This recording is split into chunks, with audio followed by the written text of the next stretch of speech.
Hello everyone and welcome back. And in this video we're going to go over how to configure a restricted area.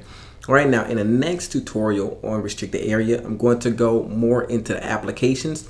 However, we want to get familiar first. Okay, so what we're going to do is work with this membership template here. Okay, it's going to give people access by a payment.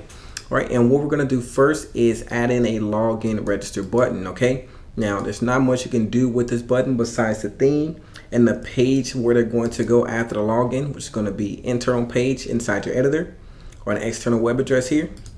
Okay, but we're going to get that button by coming here, going into buttons, go to login button, and then you can choose one of these buttons right here. Now we also have these, but we'll go over those in the next tutorial.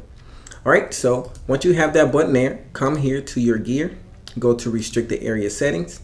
All right, and then you're going to come down here to add a restricted area. Okay, now the first thing you want to do is give it a name. So let's title this one your membership area. Okay, that's going to give us the name of it.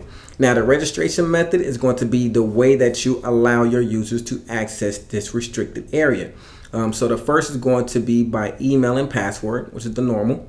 The next is going to be access by token. Okay, now token works a little bit different in a sense that instead of an email and password, you link your restricted area to a button. So we select this.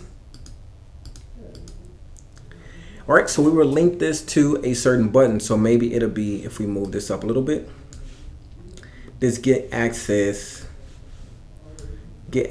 now button here. All right, so we can click there, and then once we click there, it'll be a pop-up saying to put in your token. Okay, now we'll show you in just a few seconds how to put in a token. All right, but let's go ahead and follow down the line.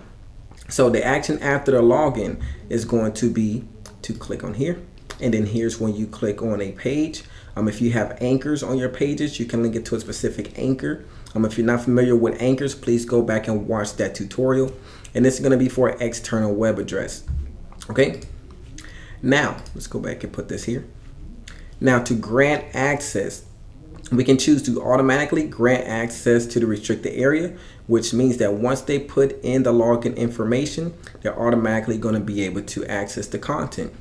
We can release it, which is basically going to be us doing it manually. Okay, and here is going to be by payment. So this is what we would link if we were doing for a site like this one here, where when the person comes here, they go to register and they have to go buy something. If they have to go buy something, this is the option that you want to choose here.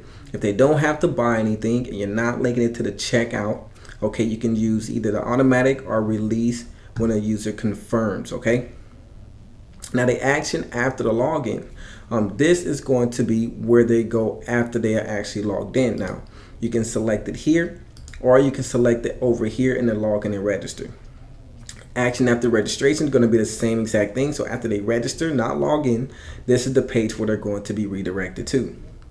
Now, if we come down here, this is where we go in and add our tokens. So if we come here to add a token, we can add as many as we like. And what this is going to be is a password that we get to distribute to our members. So if we're doing the access by token, we need to give our members this. Okay, and there are cool ways for you to do this, such as through email automation. So if you want them to sign in, we can send them out an email with a token in it.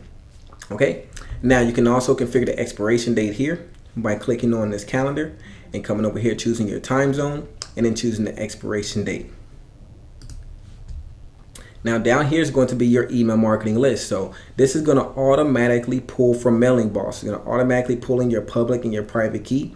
If you want to use a different public and private key for a different account that you may have here with Mailing Boss, you can do that. If you want to disconnect, just simply click on disconnect and confirm. If you want to reconnect again, just simply click on connect. It's going to bring back up all of the lists that you have in your Mailing Boss account. All right, so once you've done this, we're going to get rid of this. We're going to save here and then close. All right, so the last thing you're going to have to do is link your restricted area. So in the next tutorial, I'm going to show you how to link your different areas. Okay, thank you, and I'll talk to you next time.